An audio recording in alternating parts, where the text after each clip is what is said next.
అలాగే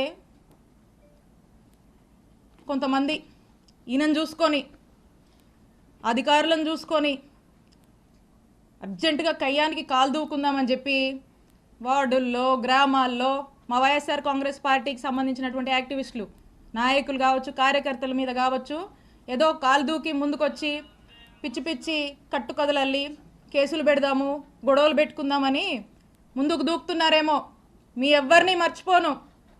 అందుకే చెప్తున్నా ఆయనకి మీకు మీ ఎవ్వరిని వదిలిపెట్టం.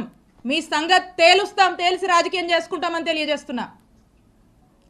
And officers, I have lot of respect for all of you. అధికారులందరి మీద నాకు అపారమైనటువంటి రెస్పెక్ట్ ఉంది. మీరు ప్రజలకు అవసరం వచ్చే పనులు చేయండి, ప్రజలకు 4 మంచి పనులు చేయండి, ప్రజలకు అండగా ఉండండి, ప్రజలు మిమ్మల్ని గుర్తించేలా మీ పరిపాలనని కొనసాగించండి. ఇలాంటి అక్రమాలు చేసేటువంటి వాళ్ళకి, ఇలాంటి అవినీతి పనులకు మీరు అండగా ఉండొద్దు. కొంతమంది ఉన్నారు బాగా అత్యుత్సాహానికి పోతూ ఇట్లాంటి పనులు చేస్తూ ఉన్నారు. నేను చెప్తున్నా, ఇలా అత్యుత్సాహంతో ఏ ఆఫీసర్ అయినా ఇష్టం వచ్చినట్టు చేస్తూ ముందుకు వెళ్తున్నాడా, I'm telling you, you will face severe consequences in the future. You are going to face severe consequences. నేను హెచ్చరిస్తున్నా అత్యుత్సాహం చూపించేటువంటి ఆఫీసర్లని, మరింత అత్యుత్సాహం చూపిస్తున్నటువంటి కొంతమంది టీడీపీ వాళ్ళని, ఇక్కడున్నటువంటి ఎమ్మెల్యే పుల్లారావు గారిని, మీరు మా జోలికొస్తే మమ్మల్ని తప్పుడు కేసుల్లో ఇరికిచ్చి నానా ఇబ్బందులకు మమ్మల్ని గురి చేస్తే I'm telling you note this, for every action there is an equal and opposite reaction. Newton's 3rd law గుర్తుపెట్టుకోండి. For every action of yours there is going to be an equal and opposite reaction from us when day comes, when time comes. మాకంటూ ఒక రోజు వస్తుంది, మా జగనన్న ప్రభుత్వం మళ్ళీ ఒక రోజు వస్తుంది, తేలుస్తాం మీ సంగతి.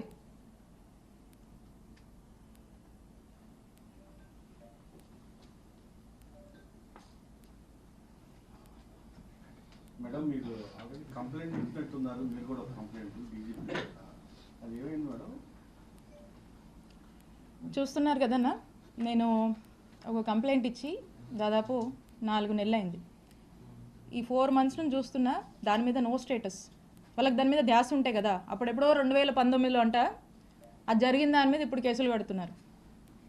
అది జరిగినట్టు మ్యానిపులేట్ చేసి కేసులు కడుతున్నారు.